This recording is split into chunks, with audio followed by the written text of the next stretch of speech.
Students, अपन लोगों का characteristics and importance हो चुका था। अब अपन लोगों को टेलर के scientific principle and Henry Fayol के साइंटिफिक प्रिंसिपल के बारे में बात करना है। ठीक है, अपन लोग स्टार्ट करते हैं टेलर से। ठीक है, टेलर साइंटिफिक मैनेजमेंट। सबसे पहले अपन लोग टेलर के बारे में फ्रेडरिक टेलर के बारे में कुछ हिस्ट्री है वो पढ़ते हैं। फ्रेडरिक टेलर जो थे ना, वो अमेरिकन मैकेनिकल इंजीनियर थे जिन्होंने इंडस्ट्रियल एफिशिएंसी को बढ़ाने के लिए कुछ मैनेजमेंट प्रिंसिपल्स निकाले। वापस मैं बोलती हूँ, फ्रेडरिक टेलर जो थे वो अमेरिकन मैकेनिकल इंजीनियर थे जो क्या चाहते थे, वो इंडस्ट्रियल एफिशिएंसी को इम्प्रूव करना चाहते थे। क्या चाहते थे? इंडस्ट्रियल एफिशिएंसी को इम्प्रूव करना चाहते थे। उन्होंने मैकेनिकल इंजीनियर ली, उस इंजीनियरिंग की डिग्री ली। वो है ना एक जगह एज ए ट्रेनी भी काम किए। उसके बाद वो बहुत ज़्यादा बोलते ना इन्फ्लुएंस कर पाए जो फैक्ट्री सिस्टम ऑफ प्रोडक्शन है ना उसको। मैंने क्या बोला, उन्होंने डिग्री ली, पहले उन्होंने एज ए ट्रेनी काम किया कहीं पे, फिर उन्होंने मैकेनिकल इंजीनियरिंग की डिग्री ली, फिर उन्होंने जो अपने इंडस्ट्री का जो फैक्ट्री सिस्टम ऑफ प्रोडक्शन है उसको इन्फ्लुएंस करने में, रीशेप करवाने में बहुत ज़्यादा हेल्प करवाई। इसके बाद Taylor believe that contemporary management was as amateurish and should be studied as a discipline. We also wanted that workers should cooperate with the management, thus there would be no need of trade union. Taylor क्या बोलते थे, जिस तरह से previously organisation काम करती है ना, वो बहुत ज़्यादा इमेच्योर है, वो बहुत ज़्यादा क्या है, इमेच्योर है। और उस वजह से क्या हो रहा है ना, ये मैनेजमेंट और वर्कर्स के बीच में बहुत ज़्यादा कॉन्फ्लिक्ट हो रहा है। तो क्या हुआ ना, टेलर ऐसा बोले कि पहले की जो सिस्टम्स है ना वो बहुत ज़्यादा कंटेम्प्रेरी है, हम लोगों को बेटर तरीका लाना चाहिए अपने वर्कर्स को मैनेज करने का ताकि कॉन्फ्लिक्ट्स ना हो। ठीक है, he is मतलब founder of scientific management principle. The principle of scientific management उसने किस में पब्लिश किया था, अपनी एक बुक में, अपने एक आर्टिकल में पब्लिश किया था 1911 में। कब? 1911 में। ठीक है, he wrote bookshop floor after being fired from Belton Steel. वो जब इंजीनियर बन गए थे ना, वो बेल्थन स्टील में काम करने गए थे। वहाँ जब वो उनको वहाँ से फायर कर दिया गया था, एक्चुअली उनको निकाला नहीं गया था, बेल्थन स्टील कंपनी को किसी और ने टेक ओवर कर लिया था और इनको वहाँ पे जगह नहीं मिली थी, इनको एज ए मैनेजर फिर हटा दिया गया था। तो वहाँ पे जब उनको निकाल दिया गया तो उन्होंने एक बुक लिखी जिस बुक का नाम था शॉप फ्लोर। ठीक है, वो प्रोफेसर थे टक स्कूल ऑफ बिजनेस के अंदर, वो प्रेसिडेंट भी थे American society of mechanical engineer के 1 साल के लिए। ठीक है, उन्होंने प्राइस बेस्ड सिस्टम इंट्रोड्यूस किया था जब वो कहाँ थे, जब वो बेथलेन आयरन स्टील कंपनी में काम कर रहे थे। ठीक है, उसके बाद इन 1910 उनकी तबीयत बहुत ज़्यादा ख़राब हो गई थी और 1915 में उनकी डेथ हो गई ड्यू टू निमोनिया। एक बार वापस देख लेते हैं क्या है। फ्रेडरिक टेलर एक अमेरिकन मैकेनिकल इंजीनियर थे जो क्या चाहते थे, इंडस्ट्रियल प्रोडक्शन की एफिशिएंसी को बढ़ाना चाहते थे। उसके बाद उन्होंने मैकेनिकल इंजीनियरिंग की डिग्री ली। उसके बाद वो बहुत ज़्यादा अच्छे से क्या कर सके, शेप कर सके किसको, फैक्ट्री सिस्टम ऑफ प्रोडक्शन को। टेलर मानते थे कि पहले का जो टाइम का जो सिस्टम है, जिस तरह से लोग मैनेज करते हैं वो सही नहीं है, इसीलिए हम लोगों को थोड़ा इम्प्रूव करना पड़ेगा ताकि ट्रेड यूनियन के बीच में कॉन्फ्लिक्ट्स ना हो। उसके बाद वो साइंटिफिक मैनेजमेंट प्रिंसिपल के he is the father of scientific management principle. उन्होंने एक बुक लिखी जिसका नाम था शॉप फ्लोर। उसके बाद उन्होंने बेल्थम आयरन कंपनी में काम किया जिसका नाम बाद में बेल्थम स्टील कंपनी हो गया। उसके बाद ये कंपनी क्लोज हो गई और उनकी जॉब चली गई। उसके बाद उन्होंने एक बुक लिखी शॉप फ्लोर। उसके बाद वो प्रोफेसर भी थे कहाँ पे, टक स्कूल ऑफ बिजनेस में, और प्रेसिडेंट भी थे American school of mechanical engineering में। उसके बाद उन्होंने पीस बेस्ड सिस्टम इंट्रोड्यूस किया था बेल्थम आयरन कंपनी में। वो 1910 में बहुत ज़्यादा बीमार हो गए थे और 1915 में उनकी डेथ हो गई ड्यू टू निमोनिया। इतना समझ आया। अब बात करते हैं प्रिंसिपल ऑफ साइंटिफिक मैनेजमेंट। पहले के टाइम में ना एक रूल ऑफ थंब हुआ करता था। ये रूल ऑफ थंब मतलब क्या, वहाँ उस टाइम में जो मैनेजर लोग होते थे ना, वो लोग वही चीज़ करते थे जो उनको सही लगता था। एक अगर प्रॉब्लम सामने आई तो मैनेजर क्या करता था, उसको जो सही लगेगा वो करेगा। मतलब यहाँ पे ट्रायल एंड एरर चल रहा है कि उसको सही लगा, उसने ये कर लिया, ये काम आ गया तो ठीक, नहीं काम आया तो ठीक। मतलब वो लोग बिल्कुल भी सोच समझ के कोई डिसीजन नहीं लेते थे, उसको जो अच्छा लगता था वो करता था। तो इसको क्या बोलते थे, रूल ऑफ थंब, जहाँ पे मैनेजर को जो सही लगे वो करता था। ठीक है स्टूडेंट्स, इतना समझ आया। आगे देखते हैं अपन लोग। ठीक है, आगे अपन एक बार ये वापस पैराग्राफ पढ़ लेते हैं. In earlier days, in absence of established theory of factory organisation, factory owners और manager relied on personal judgement in attending to the problem they confronted to in course of managing their work. This is refers to as rule of thumb, जिसका limitation क्या है कि trial and error पे काम करता है. जरूरी नहीं है इसका रिजल्ट जो आएगा वो एकदम प्रॉपर और अप्रोप्रिएट ही आएगा. इसके बाद क्या बोला है, in the world of Taylor scientific management Taylor oppose this system. उन्होंने बोला कि ये सिस्टम गलत है. टेलर ने उसके बाद क्या इंट्रोड्यूस किया, साइंटिफिक मैनेजमेंट प्रिंसिपल इंट्रोड्यूस किया, जिसमें रूल ऑफ थंब का ऑपोजिट चीज बोली गई थी. ठीक है, in words of Taylor scientific management mean knowing exactly what you want your man to do and seeing they do it in a best and cheapest way. Scientific management बोला कि आपको पता होना चाहिए कि आपके लोग क्या कर रहे हैं और आपके लोगों को आपने जो करने को बोला है वो सही तरीके से कर रहे हैं और मिनिमम कॉस्ट में कर रहे हैं, वो भी आपको इंश्योर करना है. टेलर ऐसा मानते थे हर छोटी से छोटी चीज़ को अपन लोग मैनेज कर सकते हैं, प्लान कर सकते हैं, ताकि आगे जाके उसके अंदर कुछ वेस्ट ना हो और काम कैसे हो, इफेक्टिवली और एफिशिएंटली हो. ठीक है, आगे पढ़ते हैं स्टूडेंट्स. फर्स्ट रूल से चालू करते हैं. Science not thumb, rule of thumb. ये मैंने तुम लोगों को समझाया कि ये प्रिंसिपल ऐसा बोलता है कि जो मैनेजिंग डिसीजन होने चाहिए वो रूल ऑफ थंब के बेसिस पे नहीं, वो साइंटिफिक बेसिस पे होने चाहिए, वो कुछ सोच समझ के कुछ प्रोसेस के बेसिस पे होने चाहिए.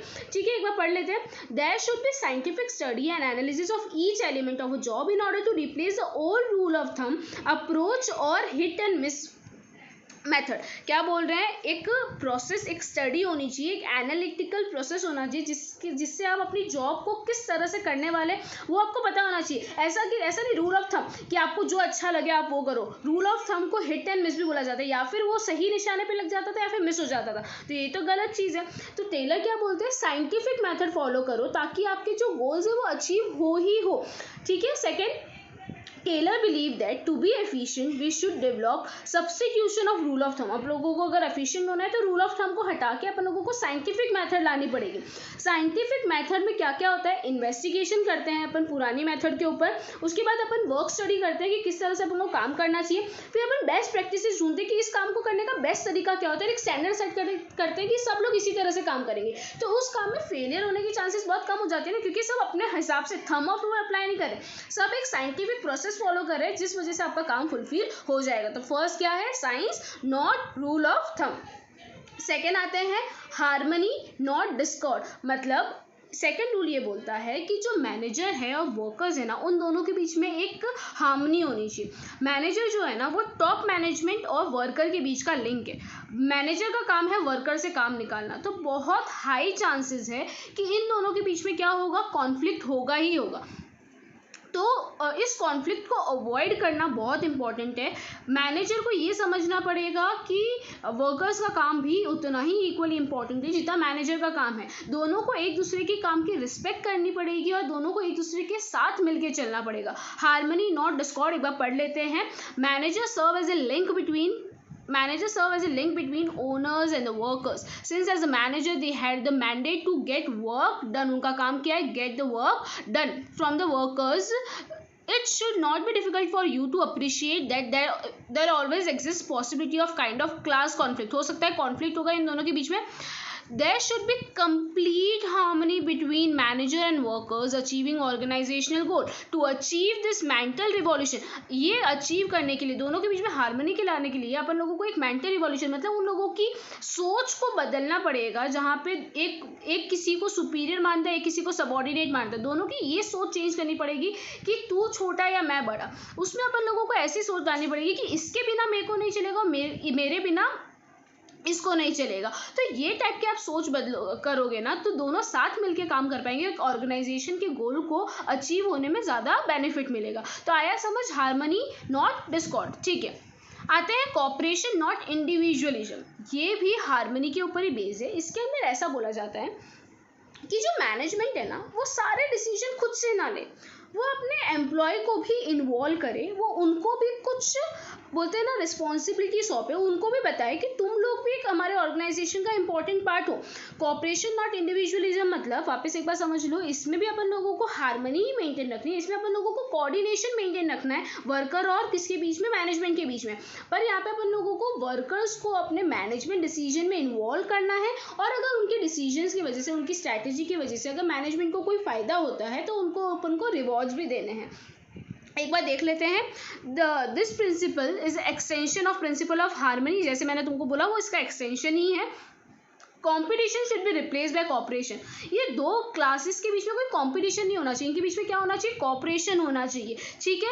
और ये लोगों को रियलाइज करवाना चाहिए कि ये दोनों को एक दूसरे की नीड है। Management should not close it's year for any constructive suggestion, management को ऐसा नहीं कि अपने कान बंद कर दे कि वर्कर बोल रहा है नहीं नहीं सर इस तरह से ज़्यादा बेटर होगा, नहीं, तो मैनेजमेंट को सुनना चाहिए। अगर वर्कर कोई सजेशन दे रहा है तो उसको सुनो, और अगर उस सजेशन की वजह से आपको कुछ फायदा हो रहा है तो वर्कर को उस फायदे के लिए रिवॉर्ड भी दो। आगे, workers should be desist from going to strike and making unreasonable demand, workers को रोकना चाहिए स्ट्राइक पे जाने के लिए और अनरीजनेबल डिमांड के लिए। All the day long management और वर्कर्स को एक दूसरे के साथ हाथ मिला के काम करना चाहिए, एक दूसरे के साथ कंधे से कंधा मिला के काम करना चाहिए, ठीक है। आया समझ क्या हो गया, कॉपरेशन नॉट इंडिविजुअल मतलब यहाँ पे एज ए टीम काम करना है, एज ए इंडिविजुअल नहीं। आप लोग उसको एज अ बोलते हैं ना कंपनी का पार्ट मानिए वर्कर को, तो वो भी अच्छे से काम करेगा, वो भी आपके ऑर्गेनाइजेशन को इफेक्टिव और अच्छे रिजल्ट्स देगा। सॉरी, आगे last point, fourth point, development of each and every person to his and her greatest efficiency. एक अच्छी ऑर्गेनाइजेशन वो है जहाँ पे हर इंडिविजुअली भी ग्रो करे और एक ऑर्गेनाइजेशन को भी ग्रो करवाए। एक इंडिविजुअल को ग्रो करने के लिए क्या चाहिएगा, ट्रेनिंग चाहिएगी। ट्रेनिंग आप उसको जैसे जैसे आपका एनवायरनमेंट चेंज हो रहा है आप उसको अच्छी ट्रेनिंग प्रोवाइड कीजिए। अगर आप उसको अच्छी ट्रेनिंग प्रोवाइड करेंगे तो वो अप टू डेट रहेगा, उसकी एफिशिएंसी अच्छी रहेगी, तो आपके ऑर्गेनाइजेशन को भी बेनिफिट होगा। एक बार रीड कर लो, industrial efficiency depends to a large extent on personal competency. Personal competency पे बहुत डिपेंड करता है कि आपकी जो एफिशिएंसी है वो कितनी हाई होगी, ठीक है। टेलर ऐसा बोलते हैं कि एफिशिएंसी को स्टार्टिंग से ही सबसे इंपॉर्टेंट चीज़ रखनी चाहिए। जब आप सिलेक्शन कर रहे हैं उसी टाइम से आपको ये एफिशिएंसी का कंसेप्ट दिमाग में डाल लेना चाहिए। Each person should be scientifically selected, her person को साइंटिफिकली, ऐसा ही नहीं थंब ऑफ रूल से सिलेक्ट नहीं करना है, साइंटिफिकली सिलेक्ट करना है। देन वर्क को भी अपन को साइंटिफिकली असाइन करना है, और उन लोगों की जो मेंटल कैपेसिटी और इंटेलेक्चुअल स्किल जहाँ ज़्यादा है ना उनको वहाँ असाइन करना है, ताकि वो लोग भी अपनी ग्रेटेस्ट एफिशिएंसी से काम कर सके। To increase efficiency they should be given proper training.